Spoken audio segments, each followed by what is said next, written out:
Programa Diálogo com Edmo Bernardes. Apoio Unimed. Cuidar de você. Esse é o plano. Muscake. Venha reconhecer. Unidade Itatiaia. Valorap.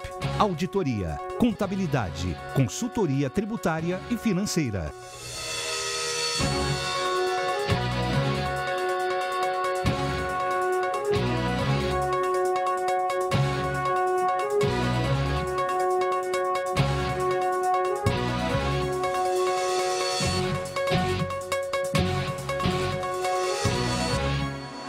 Olá, estamos iniciando mais um diálogo e hoje o tema vai ser a lei de abuso das autoridades que está tramitando aí, já teve aprovação no Senado, na Câmara, e agora está lá na mão do presidente para vetos ou não, sancionar ou não, enfim, e eu estou recebendo aqui dois promotores, queridos amigos, doutor Frederico Camargo, doutor Leonardo Romanelli, muito obrigado por estar aqui conosco, e o presidente da 12ª Sessão da Ordem dos Advogados de Ribeirão Preto, o doutor Luiz Vicente Correia. Muito obrigado por estar aqui conosco. Honrado com o convite.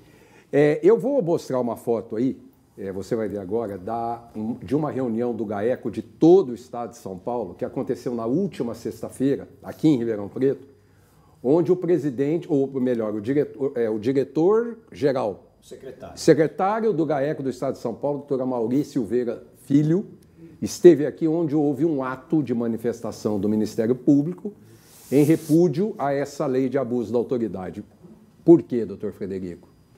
Bom, inicialmente porque isso nos atinge diretamente, isso influi no dia a dia do nosso trabalho.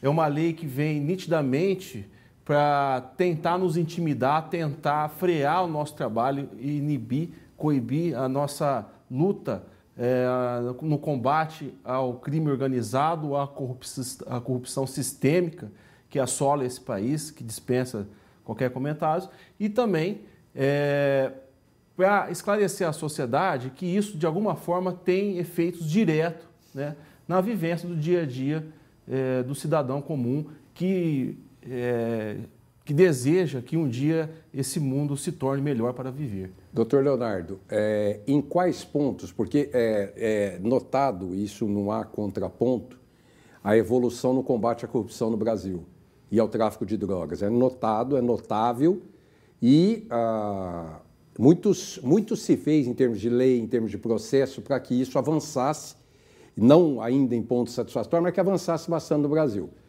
Em quais pontos nós estamos andando para trás, segundo a Lei Renan Calheiros? Gostem vocês ou não, eu vou falar. Lei Renan Calheiros. Justamente, serão muitos passos atrás, porque o Brasil vinha solidamente caminhando numa luta contra a corrupção, desde a ação penal do Mensalão, e isso avançou muito mais com a Lava Jato em âmbito nacional, com a Sevandija em âmbito local e tantas outras investigações e ações têm sido feitas.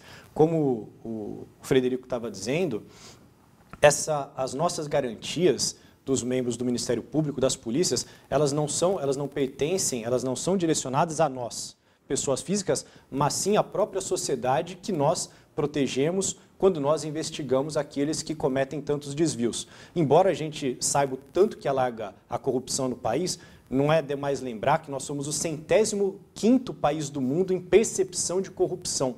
Ou seja, estamos atrás de quase todos os países do mesmo nível de índice de desenvolvimento, atrás, inclusive, daqueles da América Latina, enfim, de lugares que são muito mais pobres até que o Brasil. Quando a gente fala em percepção de corrupção, a gente quer dizer assim, de não combate à corrupção, né? Quer dizer, não é que o povo não percebe que existe corrupção no Brasil.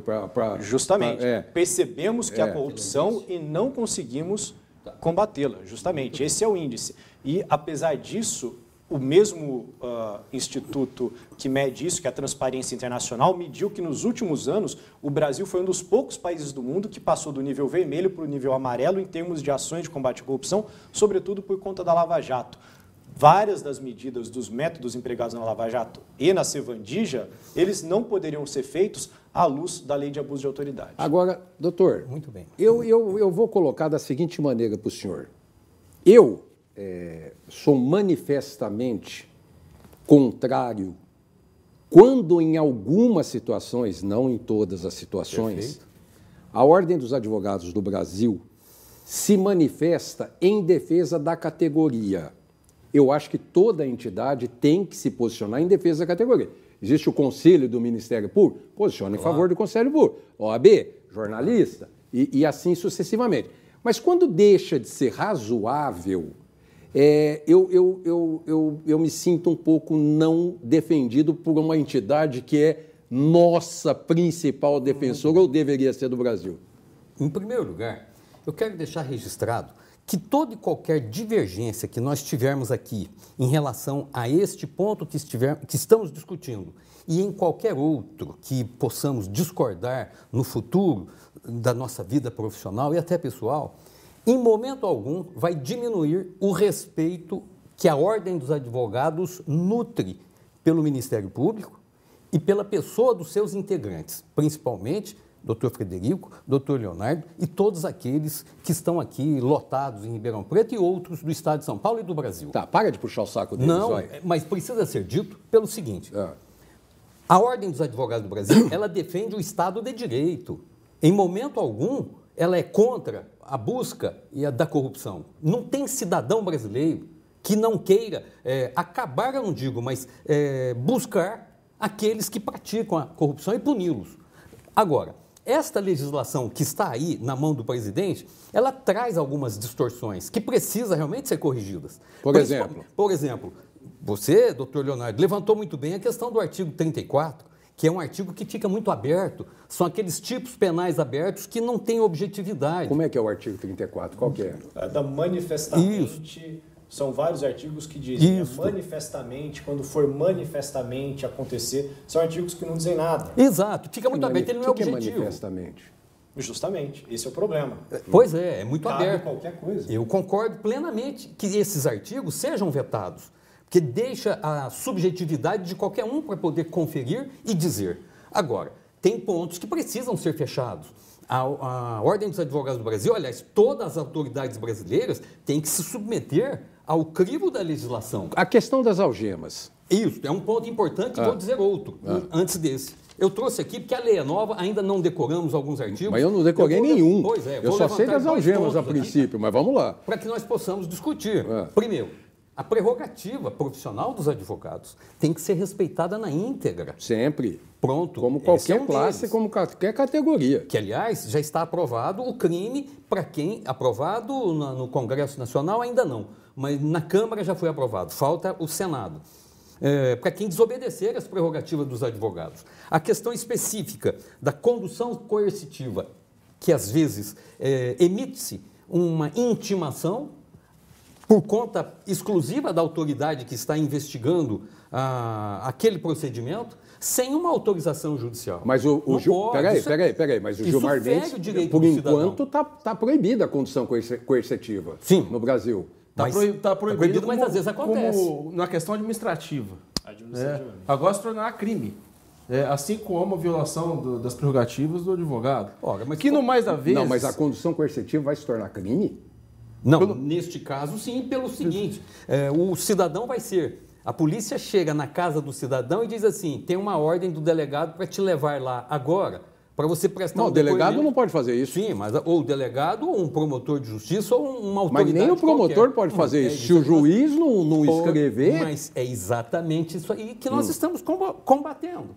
Outro ponto, o uso de algemas sem a clara resistência. Pode entrar, o Frederico e Leonardo. Claro. Por favor, se tiver que contestar. Você levantou uma questão numa entrevista que eu vi, estando numa favela, estando num lugar perigoso. Ora, até aí, tudo bem. Estando num local que realmente enseja risco para fuga daquela pessoa acusada. Mas, em alguns casos, não. A algema não é para ser usada de forma desenfreada.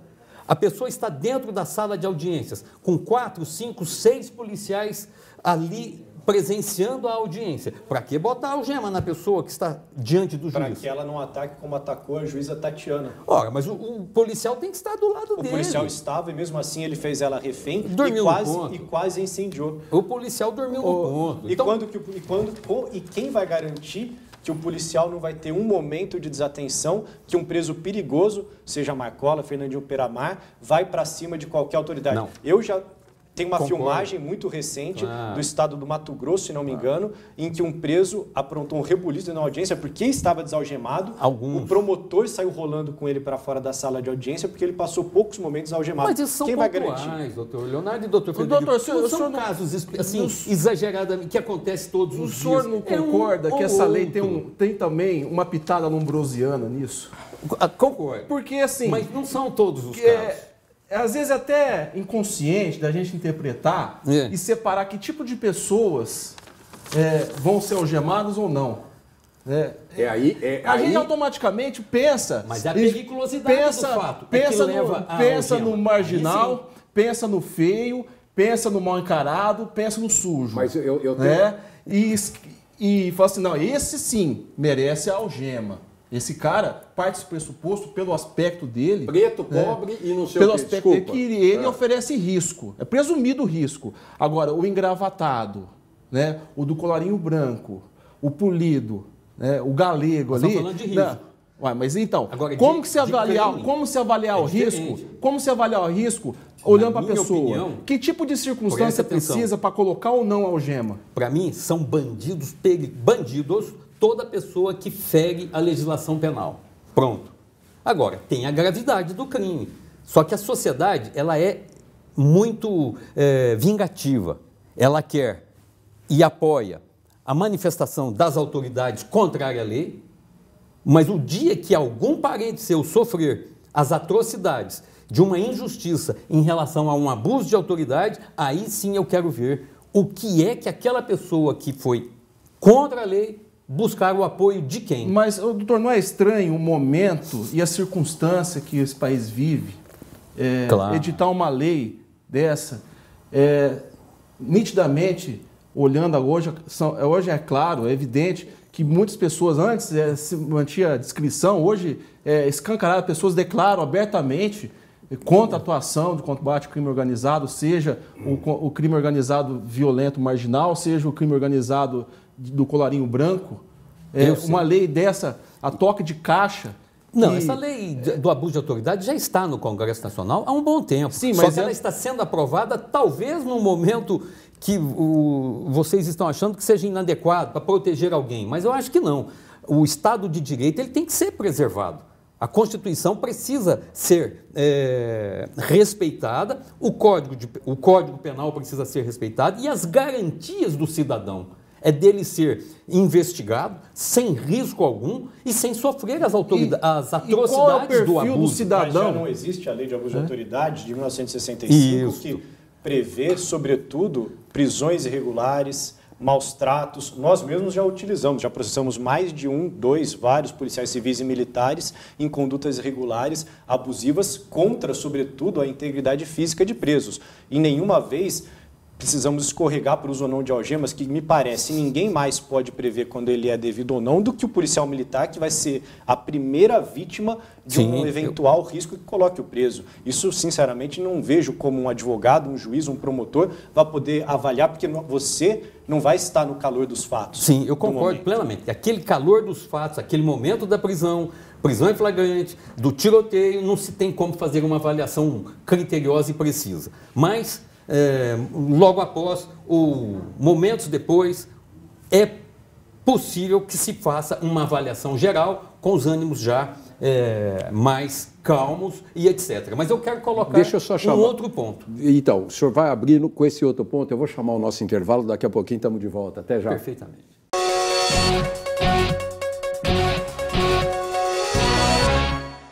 Unimed Ribeirão, o plano que abre as portas do hospital mais inovador da região, de um dos centros cirúrgicos mais seguros do país, do Centro de Cardiologia e Neurologia com tecnologia de ponta, que abre as portas de uma UTI com equipe altamente qualificada, de um avançado centro de diagnóstico, que abre as portas para uma equipe multidisciplinar, além de uma moderna hotelaria. Unimed Ribeirão, de portas abertas para você e para a saúde da sua família.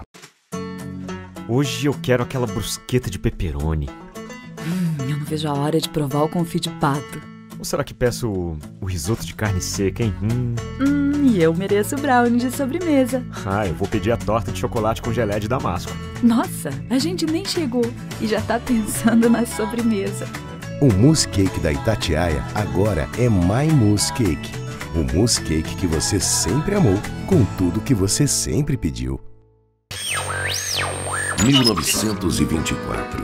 O desafio está no ar. Rádio Clube. Liderança total. Voltamos a apresentar. Apoio Unimed, Mousse Cake, Valor Up. Eu não posso deixar de cumprimentar meu amigo Antônio Manuel Alecrim, diretor da Base Química de Ribeirão Preto, uma indústria seríssima, Louvercy Brunelli, que recebeu o prêmio, vocês vão ver fotos aí essa semana passada, o valor 1.000. Estava lá o presidente da Câmara, Rodrigo Maia, estava lá outras autoridades, aí vocês estão vendo o Antônio Manuel Alecrim, que recebeu esse prêmio fantástico, porque a Base Química é uma empresa seríssima, e conquistou isso, pode ter certeza, porque é top de linha. Cumprimentar todos os meus amigos. Eu só queria voltar, antes do senhor fazer essa sua outra ponderação, Pois não. que é o seguinte, você sabe o que é difícil para mim no Brasil? É estabelecer critérios com a cultura e a educação que a gente tem. Você pode pôr algema nesse caso e não pode pôr algema nesse caso. Vai ter desvio de interpretação. E eu tenho a mais absoluta certeza. Eu tenho a mais absoluta certeza. Mas enfim. O julgador, ele tem condições de fazer uma avaliação e até criteriosa da periculosidade de quem está diante dele. É isso que até o próprio delegado tem, o próprio diretor do presídio, quando ele envia o preso para uma audiência e quando ele está já nos recintos forenses ou da própria delegacia, isso é possível fazer uma avaliação. O que não pode por qualquer circunstância, meter as algemas na pessoa. Daqui a 20, 30 anos, doutor Leonardo, vocês estão aposentados, velhinho em casa, com a bengala, cadeira de roda, netinho, quem sabe um bisneto, e recebe um processo porque há 30 anos atrás alguém resolveu achar que foi injustamente tratado ou por algum outro motivo. Não aquilo tramitou assim. Em primeira, segunda, quarta, quinta, porque aqui no Brasil tem 8ª instância, passou-se 30 anos, aí o cara resolveu e vocês nem vão poder curtir a aposentadoria. Mas veja, o problema central dessa lei, respeitosamente, caro Luiz, não é o problema de algemas, nem tanto para nós promotores e juízes. Nós tememos muito pelos policiais, pelos delegados de polícia que estão na ponta de lança, no combate no dia a dia contra a criminalidade violenta, porque eles vão ficar sujeitos a todo santo dia responderem por esses abusos relativos a condições coercitivas, prisões indevidas. Nós também vamos vai haver mais condição coercitiva. Não, vai acabar uma série de medidas. Acabou. Denúncia anônima. Denúncia anônima. Quem que vai correr o risco de utilizar uma denúncia anônima para amanhã depois ser considerada como manifestamente ilícita? Ser considerada como um erro grave do juiz superior, alguns indicados politicamente, sabemos por quem, por um juiz inferior. Isso tudo vai ficar ao alvedrio largo e esse sim interessa apenas a corrupção. E o que eu discordo realmente é que eu não enxergo o Brasil como um país de abusos policialescos. O Brasil é um país de abusos da criminalidade. Nós somos o 10º país do mundo, há muitos anos, que mais mata no mundo inteiro. Nós temos 65 mil mortos, assassinatos por ano. Assassinatos, homicídios considerando dolosos. O que o doutor Leonardo está falando, então nós estamos muito mal no combate à corrupção. Sim. E estamos muito mal no índice de criminalidade no Brasil. E muito mal também no índice de apuração de crimes. Você acha que nós punimos no Brasil? Nossa média não chega a 12% de crimes de homicídio solucionados. Então nós temos uma epidemia de baixa efetividade da justiça e não de alta. Mas então como é que a gente está abusando se a gente mal pune quem comete os crimes? Mas para isso as nossas investigações de qualquer nível que se pense ou que se faça, tem que ser feito dentro das garantias constitucionais e melhorar o aparelho repressor, o aparelho investigativo do Estado. O Estado brasileiro está falido em relação aos seus aparelhos de investigação e os seus aparelhos de repressão. O que o senhor chama de aparelho? A Polícia Civil, a Polícia Militar. Posso falar uma coisa, senhor? Estão esfacelados. Com todo respeito, nós estamos falidos Pois é. Então vamos aparelhar. O judiciário brasileiro está falido com o Supremo Tribunal Federal que a gente também. tem. Quando você olha que na mesma investigação do Telegram, que falou do Sérgio Moro, que falou do Dallagnol, que falou de não sei quem, do delegado da Polícia Federal, etc. Tal, falou do Fux, falou do Fachin, que chegaram na mulher do Toffoli, que chegaram na mulher do Gilmar Mendes, que o Toffoli mandou suspender a Cruzoé semana retrasada, quando a Cruzoé saiu, falando da mulher dele e da mulher do Gilmar Mendes, e não libera, fica difícil. Pois é, agora presta atenção, já tocou no grupo. É por eles que eu vou ser julgado. Sevandija, presta atenção, houve ou não houve abuso de autoridade em alguns pontos, se aquelas conversas divulgadas forem consideradas como verdadeiras? Eles negam dizendo que a autenticidade daquelas fitas. Por que é que eles, na busca da verdade real, não entregam seus aparelhos para Eu acho que foi na Lava Jato. Na Lava Jato. Isso, desculpa. Na Sevandija não teve conversa. Sevandija não, me perdoe. Errei realmente o nome das operações. Não faz mal, mas a gente entendeu.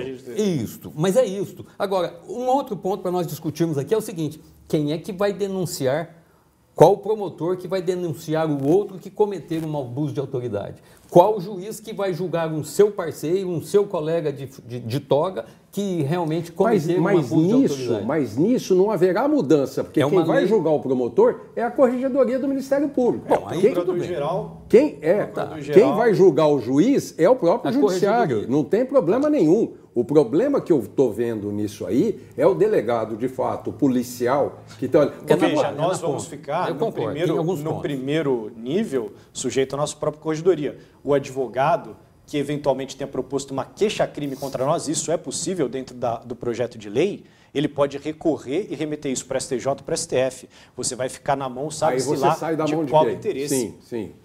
Sabe-se lá de qual interesse. Isso vai ficar, acontece e... Veja, a lei de abuso de autoridade é tão interessante, ela é tão voltada para uma categoria específica que o artigo 2º fala que ela se direciona também para políticos, diz parlamentares, agentes do executivo. Não tem nenhum artigo, que se dirija para eles. Quem é que fez essa lei? Renan Calheiros. Pergunta aí para a população o que a população acha do Renan Calheiros. A gente espera o apoio da população nesse momento gravíssimo. A gente espera, sobretudo, o apoio da população. Claro, esse projeto de lei, ele, da forma com que ele está, ele é impreciso e imperfeito em alguns pontos. Precisa realmente ser banido alguns artigos que são tipos penais, que estão muito abertos e comportam interpretações variadas. Agora, outros não. Precisamos realmente fechar e impor a conduta que realmente a autoridade praticar, mas de forma descrita, para que não tenha dúvida, que não tenhamos dúvidas na hora de aplicar. Então, o senhor é a favor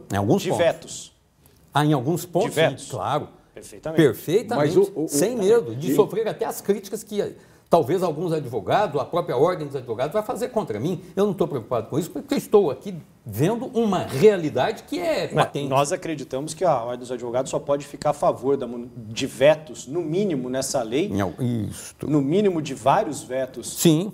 Graves contra essa lei, porque ela afronta o Estado Democrático de Direito. Ela afronta a tipologia do próprio Código Penal. Hoje eu estou aqui, devo estar de mau humor, não é possível. Que é a norma penal aberta, que essa fica muito aberta. Justamente. Mas não esse presidente, esse aqui da 12ª sessão, tudo bem, mas não o presidente do Conselho da Ordem Nacional dos Advogados do Brasil. Isso é brincadeira o que esse homem está fazendo. É um desserviço, é um péssimo exemplo para o Brasil, o que esse homem está fazendo lá em Brasília.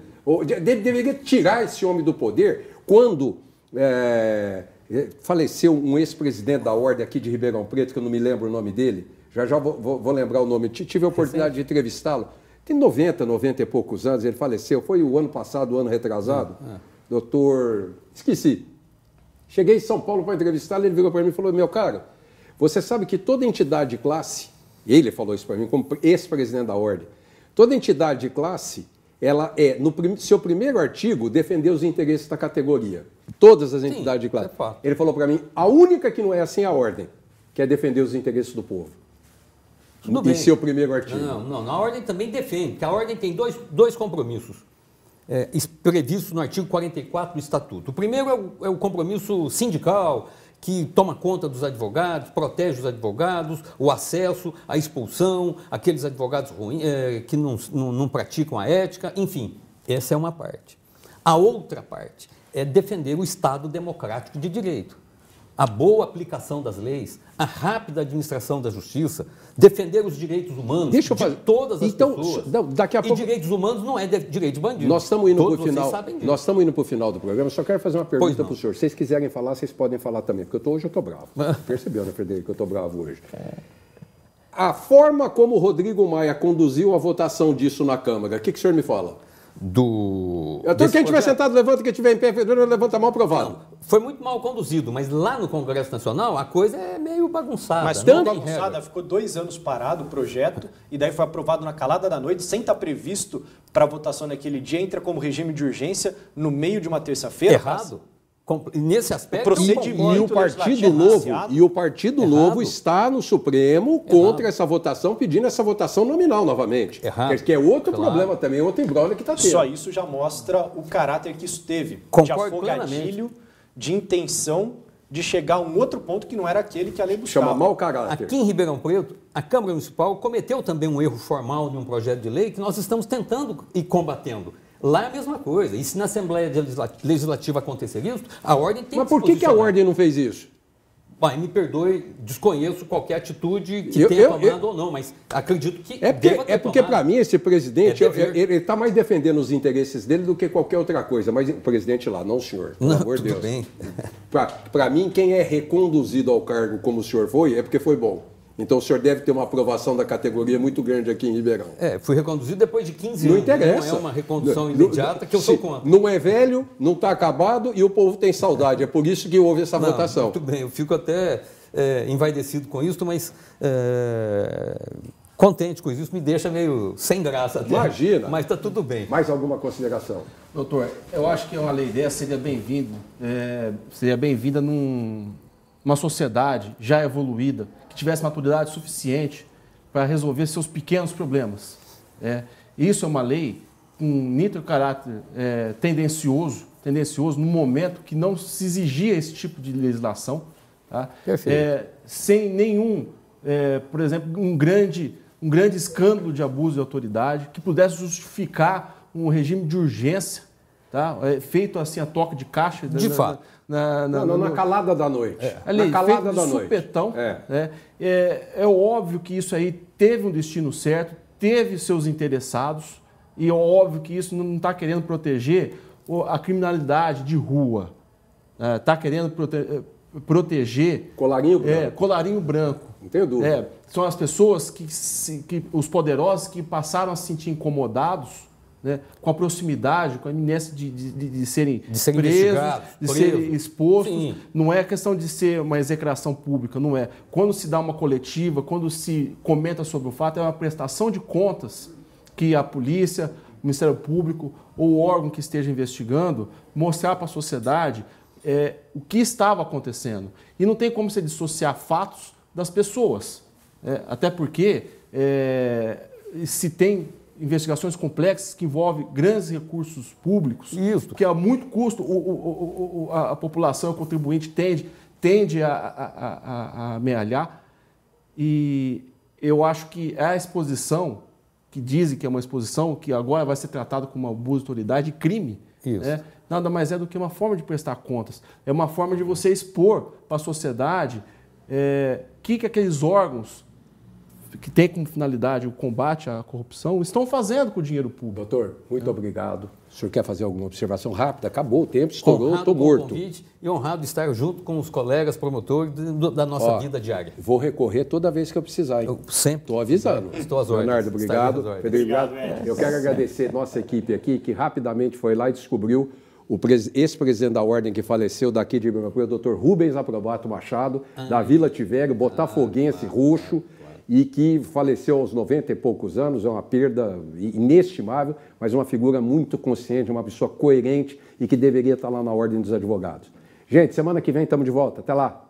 Programa Diálogo com Edmo Bernardes. Apoio Unimed. Cuidar de você. Esse é o plano. Muscake. Venha reconhecer. Unidade Itatiaia. Valorap. auditoria, contabilidade, consultoria tributária e financeira.